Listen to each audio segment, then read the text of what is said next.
have to ask what happens here. This series for h of u doesn't seem to stop.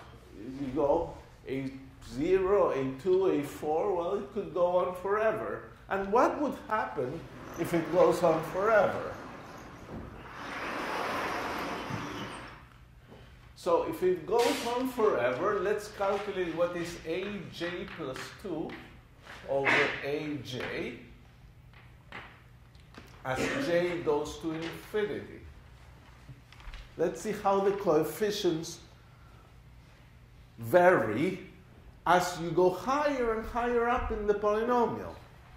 That should be an interesting thing. So I pass the aj that is on the right-hand side and divide it. And now on the right-hand side is just this product of factors.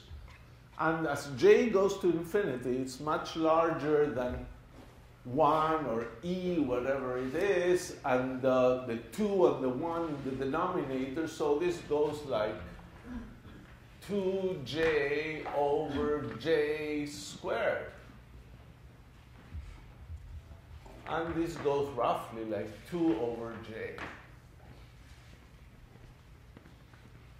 So as you go higher and higher up, if you're, by the time j is a billion, the next term is 2 divided by a billion. And they are decaying, which is good, but they're not decaying fast enough. That's a problem. So let's try to figure out if we know of a function that decays in a similar way.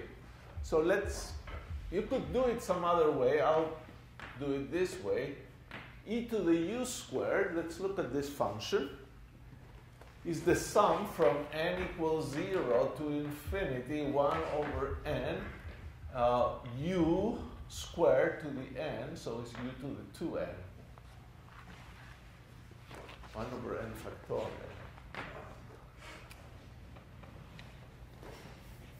So now, since we have j's and they jump by 2's, this exponents also here is jump by 2. So that's about right. So let's think of 2n being j.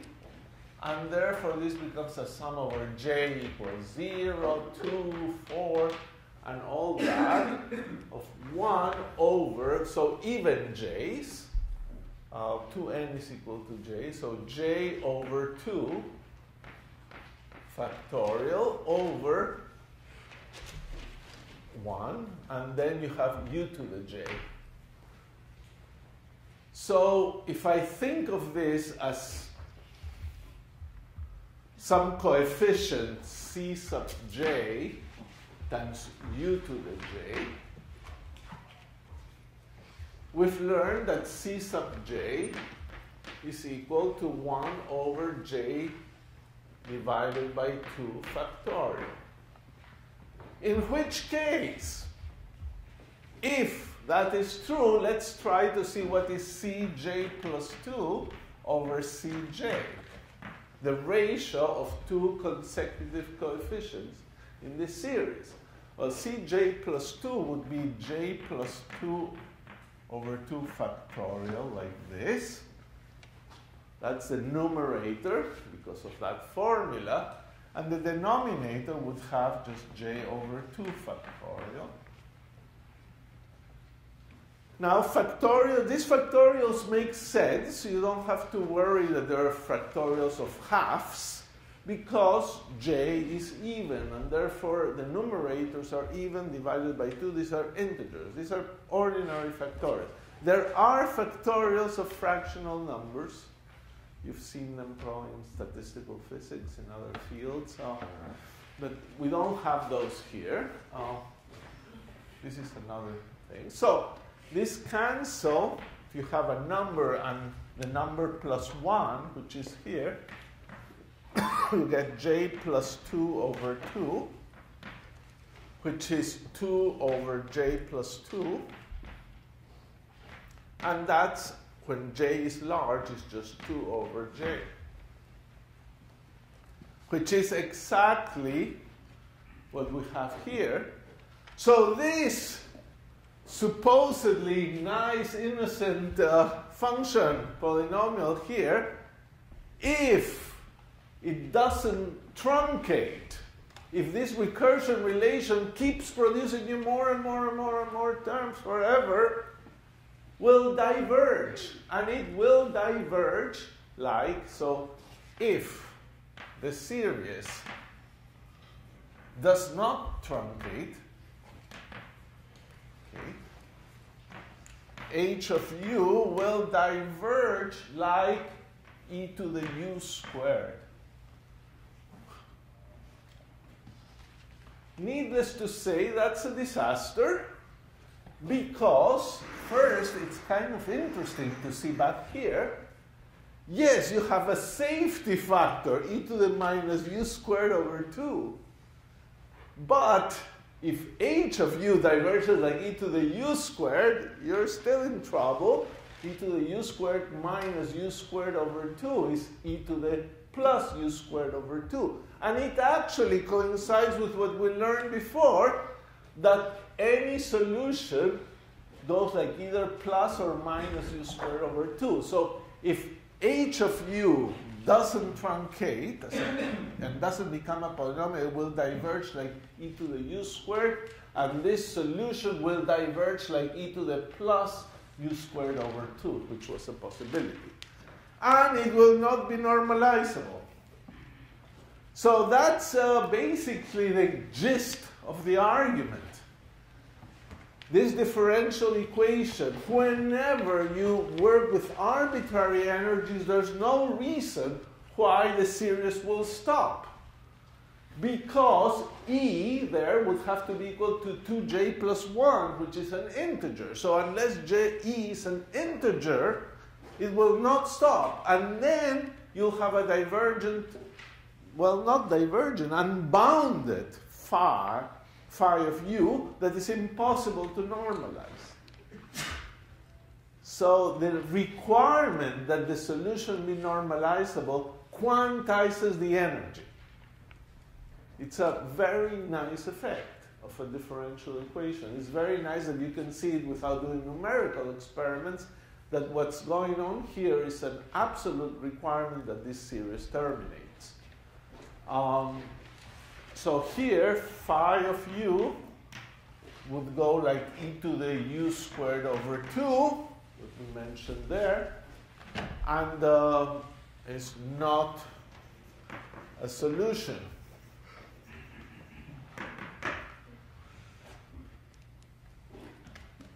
So if the series must terminate, the numerator of that box equation must be 0 for some value of j. And therefore, there must exist a j such that 2j plus 1 is equal to the energy. So basically what this means is that these unit-free energies must be an odd integer. So in this case, this can be true for j equals 0, 1, 2, 3. In each case, it will terminate the series. With j equals 0, 1, 2, or 3, there you get some values of E that the series will terminate. And when this series terminates, aj plus 2 is equal to 0. Because look at your boxed equation.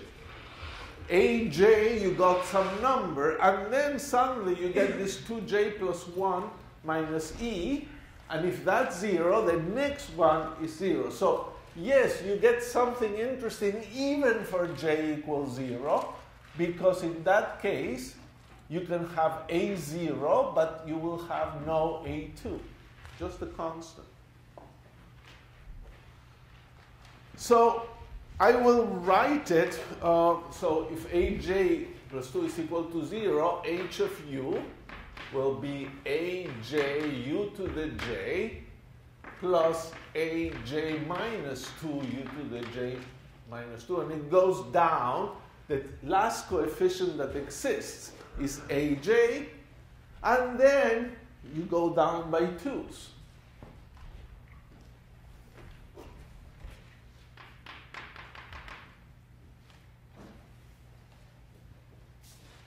So let's use the typical notation. We call J equal N.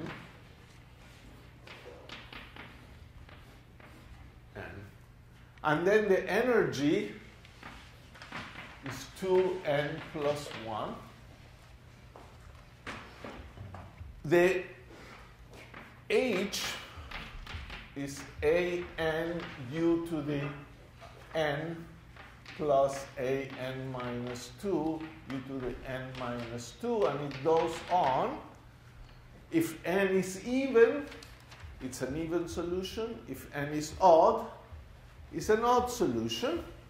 And the energy E, remember, was h omega over 2 times E, so 2n plus 1. So we'll write it, we'll move the 2 in, and E will be equal to h omega n plus 1 half. And n in all these solutions go from 0, 1, 2, 3. We can call this the energy En. So here you see another well-known famous fact. The energy levels are all evenly spaced. H omega over 2, 1 by 1 by 1 by 1. Except that there's even an offset. For n equals 0, which is supposed to be the lowest energy state of the oscillator, you still have a 1/2 h bar omega. This is just saying that if you have the potential, the ground state is already a little bit up. You would expect that. You know there's no solutions with energy below the lowest point of the potential, but the first solution has to be a little bit up, so it's here, and then they're all evenly spaced. And this begins with E0 for n equals 0, E1, and there's a little bit of notational issues. We used to call the ground state energy sometimes E1, E2, E3 going up, but this time it's very natural to call it E0 because it corresponds to n equals 0. But, sorry, those things happen.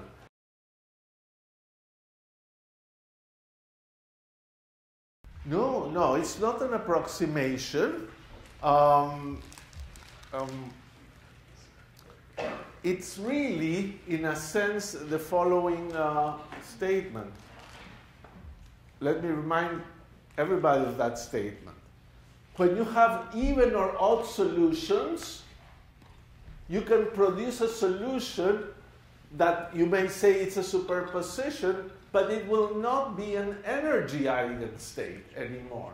Because the even solution that stops, say, at u to the 6 has some energy, and the odd solution has a different energy. So these are different energy eigenstates. So the energy eigenstates, like we prove for one-dimensional potentials, are not chosen to be even or odd for bound states. They are either even or odd. You see, a superposition, how do we say it like that? Here we have it. If this coefficient is even, the energy is some value. If this coefficient is odd, the energy will be different. And two energy eigenstates with different energies, the sum is not an energy eigenstate. You can construct a general solution by superposing things, but that will be general solutions of the full time-dependent Schrödinger equation, not of the energy eigenstates. The equation we're aiming to solve there is a solution for energy eigenstates. And although this concept I can see now from the questions where you're getting. It's a subtle statement. Our statement was from quantum mechanics that when we would solve for a symmetric potential, the bound states would turn out to be either even or odd. It's not an approximation, it's not a choice, it's something forced on you. Each time you find the bound state is either even or is odd, and this turned out to be this case. You would have said the general solution is a superposition, but it's not true, because if you put a superposition, the energy will truncate one of them, but will not truncate the other series. So one will be bad, it will do nothing.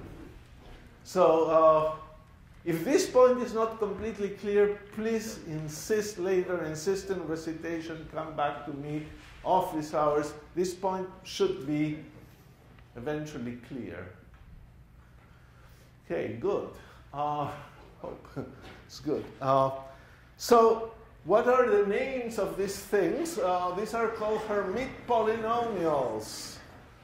And so back to the differential equation. Let's look back at the differential equation when E is equal to 2n plus 1 plus 1. Go back to the differential equation and we'll write d second du squared hn of u. That will be called the Hermite polynomial n minus 2u dhn du plus e minus 1, but e is 2n plus 1 minus 1 is 2n hn of u is equal to 0. This is the Hermite's differential equation.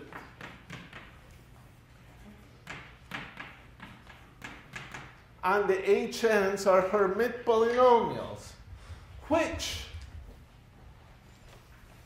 conventionally, for purposes of doing your algebra nicely, people figured out that Hn of u is convenient if it begins with u to the n, and then it continues down u to the n minus 2, and all these ones here. But here, people like it when it's 2 to the n, u to the n, a normalization. So the leading term, we know the leading term must be u to the n. Like if you truncate with j, you got u to the j. You truncate with n, you get u to the n. Since this is a linear differential equation, the coefficient in front is your choice. And people's choice has been that one and has been followed. A few Hermite polynomials, just a list. H0 is just 1. H1 is 2u. H2 is 4u squared minus 2. H3 is our last one. 8u cubed minus 12u, I think. I have a little typo here. Maybe it's wrong.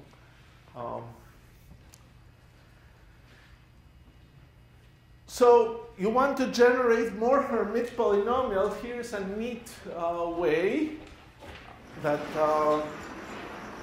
is used sometimes.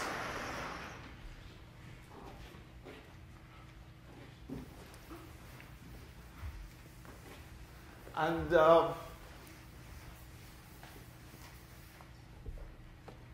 it's through a generating functional. It's very nice, actually. You will have in some homework a little discussion. Look, you put a variable z over there. What is z having to do with anything? U we know, but z, why?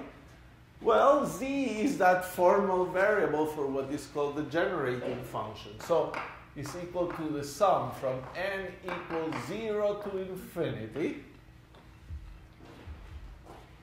And you expand it kind of like an exponential, zn over n factorial. but there will be functions of u all over there. When you collect, if you expand this exponential, you will have an infinite series, and then you have to collect terms by powers of z. And if you have a z to the 8, you might have gotten from this to the 4th, but you might have gotten it from this to the 3, and then 2 factors of this term squared, or a cross product. So after all, here there will be some function of u, and that function is called the Hermite polynomial. So if you expand this with Mathematica, say, and say collect in terms of u, you will generate the Hermite polynomials. With this formula, it's kind of not that difficult to see that the Hermite polynomial begins in this way. And how do you check this is true? Well, you would have to show that such polynomials satisfy that differential equation. And that's easier than what it seems. Might seem difficult, but it's just a few lines.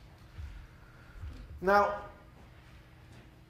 I want you to feel comfortable enough with this, so let me wrap it up, the solutions, and remind you, well, you had all these u, but you cared about x. So u was x over a. So let's look at our wave functions. Our wave functions, phi n of x, will be the Hermite polynomial n of u, which is of x over a, times e to the minus u squared over 2, so which is minus x squared over 2a squared. And you should remember that a squared is h bar over m omega. So all kinds of funny factors. In particular, this exponential is e to the minus x squared m omega over h squared over 2. I think so. M omega over 2h bar. Let me write it down. M omega over 2h bar x squared. That's that exponential, and those are the coefficients. And here there should be a normalization constant, which I will not write. It's a little messy. And those are the solutions. And the energies, En, were h bar omega over 2 n plus a half. So E0 is equal to h bar omega over 2. E1 is 3/2 of h bar omega, and it just goes on like that.